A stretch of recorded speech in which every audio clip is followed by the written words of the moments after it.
Jesus said to us today that everyone who exalts himself will be humbled, and he who humbles himself will be exalted. And we talked in the open about being a humble person. And I imagine, we sort of have a respect and maybe a reverence for those who are humble, maybe just a humble person you might know in your life, or maybe somebody like a Mother Teresa that many people consider to be humble. But this whole idea of being humbled by something or someone is not always easy, is it? Maybe you can think of a couple of times in your life where you've been humbled. It doesn't always feel good, does it? Last Sunday I had one of those experiences of being humbled. Now, as some of you may not know, because I know there's a few visitors here, every time we have worship, afterwards we go next door, we have some refreshments, we have some food after church. Last Sunday, we trekked over to the fellowship hall. We did that very same thing. But as I went in there, I noticed, all we got today is coffee and water. That seems kind of strange. Then I started looking around the room. I noticed there was a lot of hungry people in that room last Sunday. If you listened carefully, you could even hear some stomachs growling during that time. Because there's no food. And I thought to myself, maybe somebody forgot to bring refreshments last Sunday. Then I sat down at the table, getting ready to, teach Bible class like we always do. Then it hit me. I forgot refreshments last Sunday. Y'all went home hungry because of this guy right here. That was a humbling moment for Pastor Michael last Sunday. And if you weren't here, well, at least you didn't go home hungry, so that was a good thing. But as we take a look at God's Word today, Jesus is talking to us about humility. And it's kind of fitting because he talks about it at a meal, at a dinner table.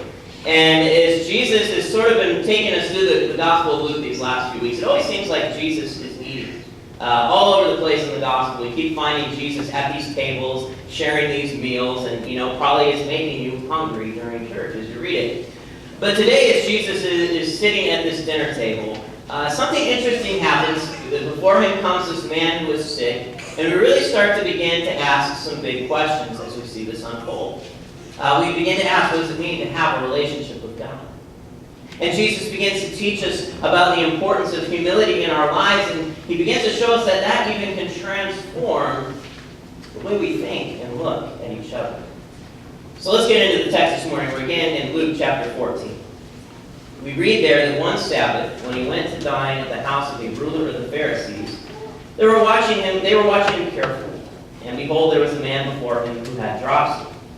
And Jesus responded to the lawyers and Pharisees, saying, "Is it lawful to heal on the Sabbath or not?"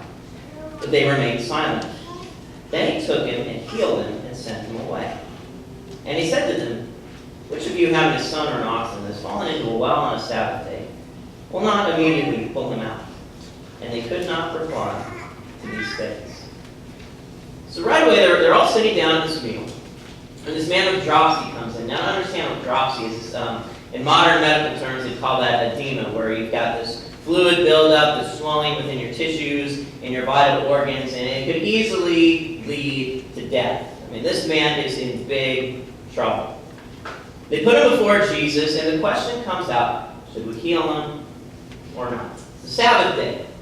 Should we heal this man? And it kind of seems like a no-brainer, right? Of course, we should heal this man because Jesus can do those sort of things, and he might die if something drastic doesn't happen to him. But not in the eyes of the Pharisees. For them, this isn't as easy as you might think because, again, it's the Sabbath day.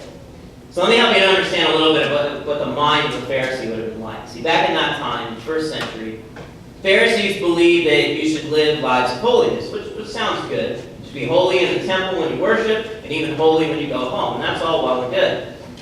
But for them, this life of holiness, this relationship with God, was all built upon how good you thought you could be. And how you sort of showed that in your living. That was everything it meant for them. To have a walk with God or a life with him was to show, I am really good.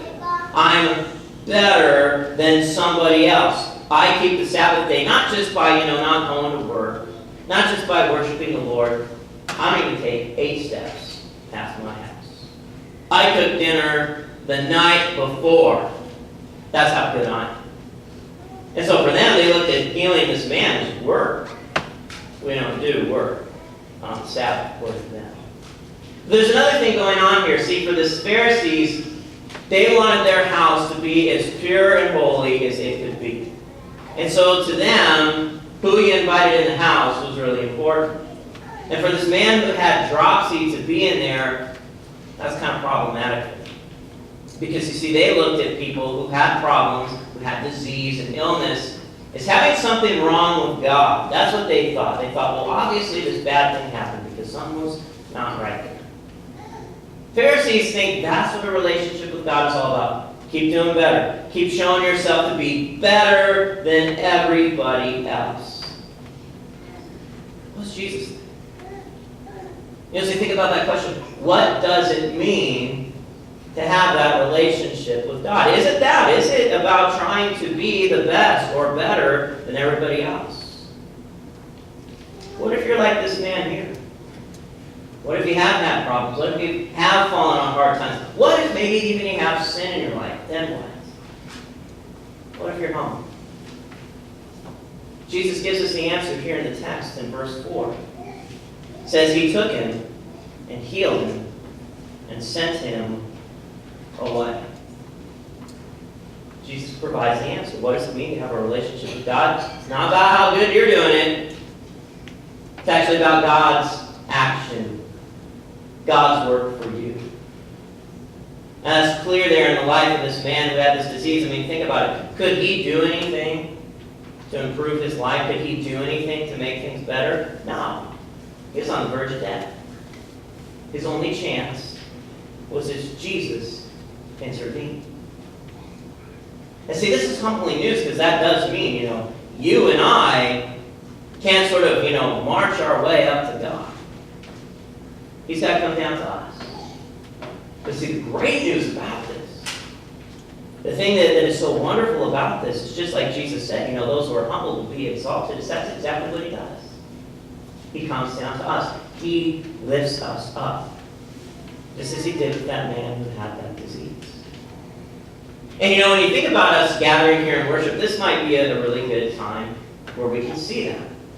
Because a lot of times what people think worship is all about, you come here, you sort of put in your hour for God, you sing some songs, and maybe you sing them really good, or maybe you kind of sing them out of tune, but you do it for God, right? And you try to stay awake during the sermon, and sometimes that's easy, and sometimes a little bit harder, depending on how pastor's doing. You kind of do all this stuff, you make your progression, and then somehow maybe God stamps you as holy, right? But then all of a sudden, when we look at what Jesus is saying here and showing us, it's not about us. It again is God coming down to you and I. We started this morning being honest about ourselves, confessing sin, but God gave us that wonderful word of forgiveness. He brought us here, maybe we came spiritually hungry. He said, I'm going to fill you up with my word. You're going to come to this table today. I'm going to give you my son. So you can be strong when you are weak. So that when you are humbled, you can be lifted up. So even in this moment of worship, God is showing us what a life with him is really all about. It's about his work on our behalf. Now getting back to this meal that they're all sharing, Jesus kind of looks around the room. And he notices something about everybody there. Everybody's sort of got these assigned seats.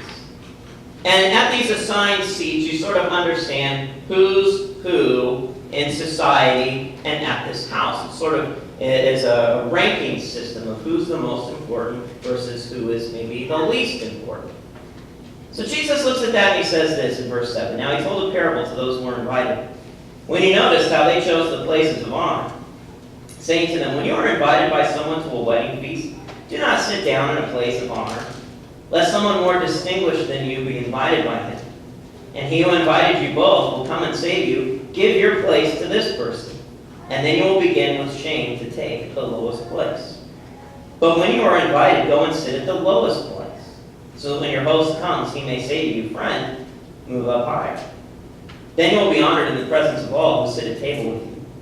For everyone who exalts himself will be humbled, and he who humbles himself will be exalted. So to kind of help you understand what Jesus is doing here. First century tables, we sort of talked about this last week. You sat down for a meal, and there's sort of, the head table like we might imagine these days, or a person sitting at the head of the table, and then kind of those who are really important sort of sitting around him or her. Well, in the first century, that's kind of how it worked. Every seat sort of said where you stood. And so people would come into the meal and they think, I want to sit, it's the most important place. I want to make myself look like a pretty big deal. But as Jesus pointed out, you might try to do that, and you might find out, you're not quite the big deal that you thought that you were. Jesus sort of condemns this whole practice here, though, because he's trying to get us to see something. Life is not about trying to be the best, striving to be top dog, striving to be better than everybody else. It's not what it's about. Society might tell us that. We maybe have lived for that dream and that goal a few times in our life, but that is not what it's all about. Instead, again, Jesus is sort of driving home that importance of humility, again, showing us why that is so important in our life, because when you think about it, when we aren't living humbly, when we aren't sort of seeing God on the top, problems come, don't they? We look at our lives and we sort of see this sometimes. You ever watched two people who just insist it must be my way? And there's no compromise, there's no consideration of the other person. What happens? There's just continual fighting, right? You ever watch somebody carry on a grudge for years and years and years, and over time they just kind of forget what that was even all about, but they just know we're going to keep fighting? Problem, pride. And Jesus reminds us today that problem of pride, it can even make its way into our relationship with the Lord himself. Because what happens? We begin to walk away from him when we begin to think we're the big deal. Now, I don't imagine any of us would wake up one morning and say, I am going to walk away from God today. Of course not. But it sure can subtly make its way in. We'll gather on a Sunday, we'll say, I need God's Word. Amen to what it says. And because we're Lutherans, we'll just sort of say, amen to what that says. Real quiet.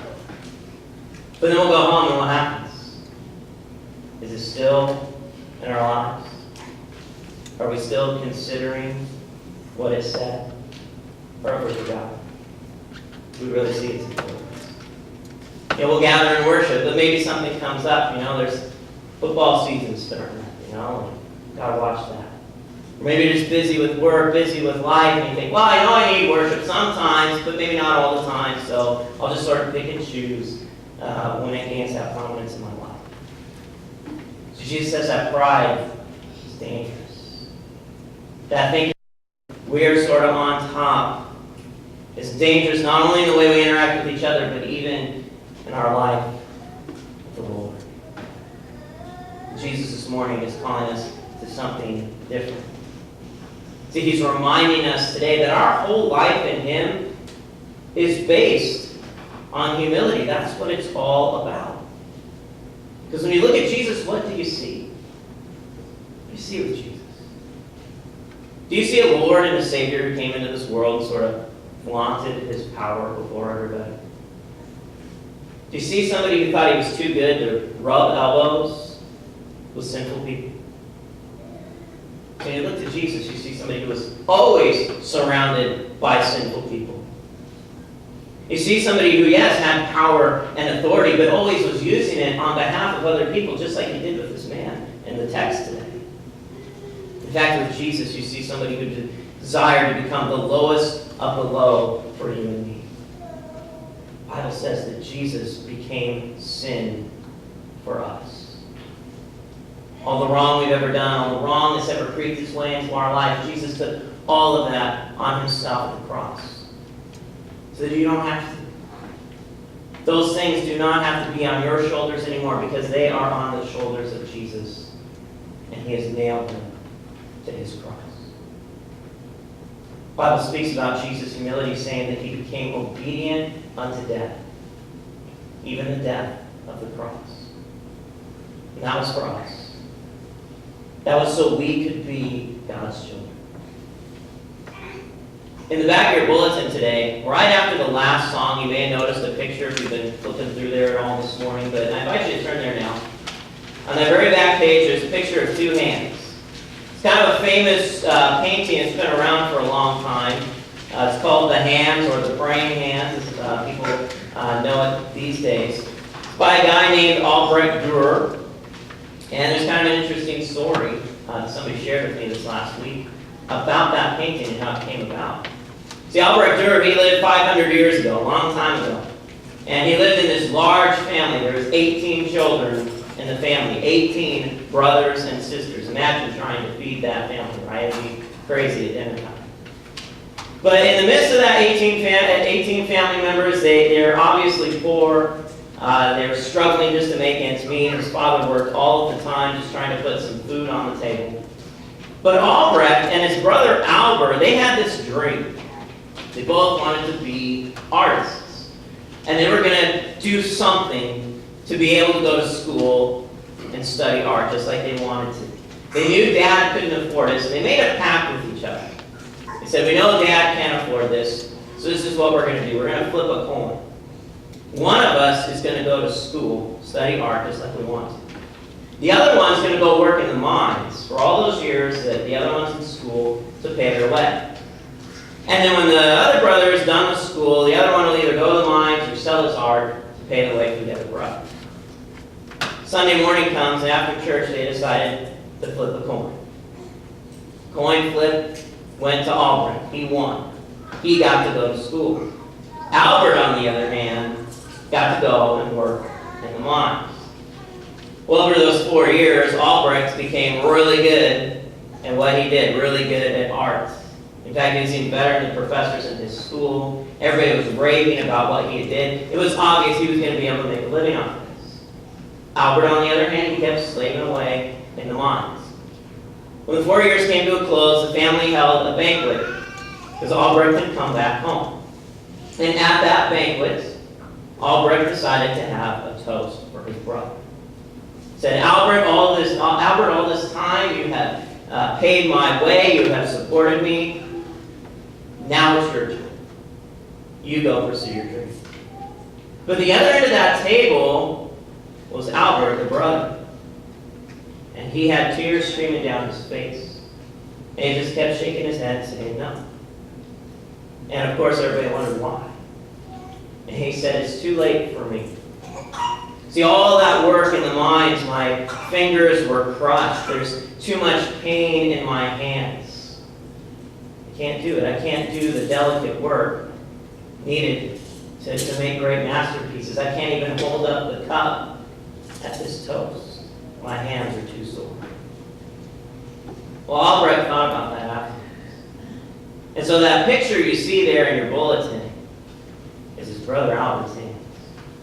Albrecht decided that he was going to make a picture of them. And he tried to capture the witheredness of them and the pain that they felt as they reached up toward the sky. Because it reminded him of that sacrifice that his brother had made for him.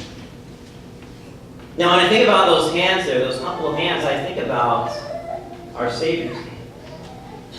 Because they too were injured.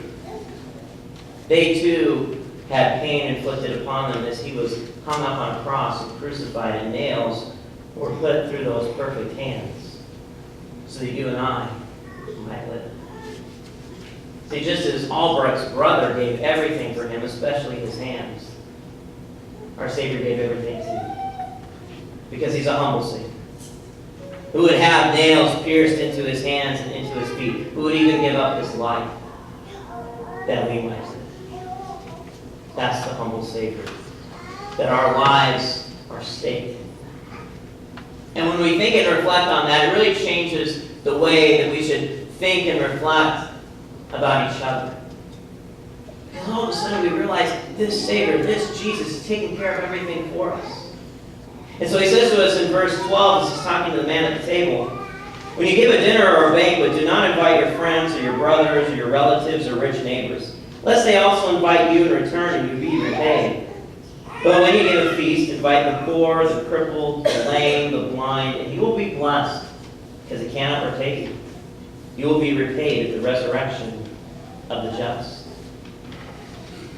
Jesus challenges us today with those words, to look at each other in a different light. See, a lot of times, what do? We look at each other and we sort of think, what is so-and-so going to do for me? How are they going to fulfill my life? How are they going to enrich my life in some way? And maybe we even say to ourselves sometimes, I'll love so-and-so once they do this, once they do that. Maybe we've caught ourselves saying that a few times about a friend, a relative, a husband or a wife, a child. But Jesus invited us to look at things differently today. Instead of asking ourselves, what is so-and-so going to do for me? To begin to ask, what are we going to do out of love for them? See, that's the reason God has put His church, His people, here in this world as part of it. Because the world does need us. Needs us to love it. Needs us to boldly and unapologetically share the truth with them. Needs us to proclaim the gospel. That's why God has placed us out there. But He challenges us today, even with the toughest of cases, to think differently. And He talked here about, the poor and the blind and the crippled, all these people who would have nothing to offer those guys sitting there at the Pharisees' table. But now He's saying to us too, what about that person who has nothing to offer you? And it might not be somebody who's out there on the street. It might be somebody who's even in your own house who maybe you've had a falling out. Maybe there's some struggles there. And for the longest time, maybe you said, I'm not making my move until they make theirs. But Jesus is challenging us today to think of it in humble terms. He's inviting us today to consider what He has done for us. He's taken care of everything. He's given us life by His humble sacrifice on the cross. He says, when you think on that and take joy and comfort in that, what's the response? Keep doing things like the world doesn't? Or to do things as the Savior does? Let's go to the Lord in prayer.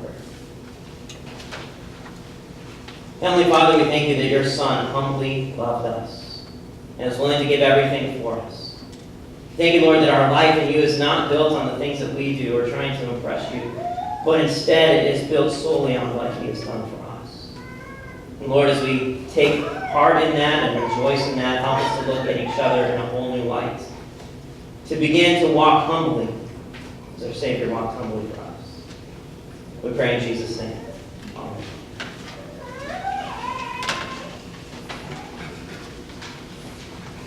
We're going to turn to page 7 in our bulletin as we rise.